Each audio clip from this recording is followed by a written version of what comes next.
అప్పు చేస్తే ఆదివారం చేయమంటాం మేము. అప్పు చేయాల్సి వస్తే, అప్పు తీర్చాల్సి వస్తే మంగళవారం తీర్చమంటాం, లేదా శుక్రవారం మన వాళ్ళందరూ శుక్రవారం అంటే అబ్బో శుక్రవారం డబ్బులు ఇవ్వకూడదు అంటారు. కానీ శుక్రవారం నాడే మనం ఎవరికైనా ఇవ్వాల్సిన డబ్బులు ఇచ్చేస్తే మళ్ళీ లక్ష్మీదేవి మన దగ్గర రావడానికి ప్రయత్నం చేస్తుంది. లక్ష్మీదేవికి చెంచల, ఓం చపలాయై నమః, ఓం చెంచలాయై నమః. చెంచల అంటే ఏంటి? ఒక చోట స్థిరంగా ఉండదన్నమాట.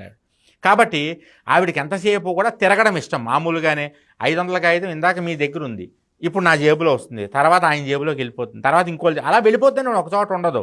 అందుకని ఆవిడ అనుకుంటుంటే శుక్రవారం ఆవిడ పుట్టిన రోజు, ఆవిడకి శుక్రవారం అంటే ఇష్టం.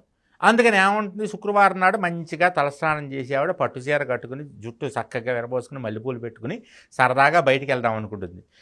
ఇప్పుడు ఆవిడ ఎవరయ్యా అంటే ఆవిడ ఎవరి జేబులో ఉంటే వాడే యజమాని కదా ఆవిడకి.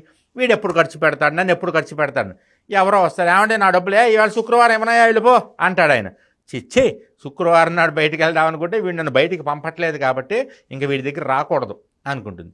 ఎవరికైనా ఇవ్వాల్సిన డబ్బులు శుక్రవారం నాడు ఇచ్చేసామనుకోండి, అమ్మో శుక్రవారం నాడు నన్ను బయటికి పంపించాడు రోజు సరదాగా తిరగచ్చు, ఎప్పుడైనా సరే వీడి దగ్గరికి వెళ్తే శుక్రవారం అయినా బయటికి పంపిస్తాడు, నన్ను హాయిగా తిరగచ్చు పుట్టినరోజు నాడు అనుకుంటుంది.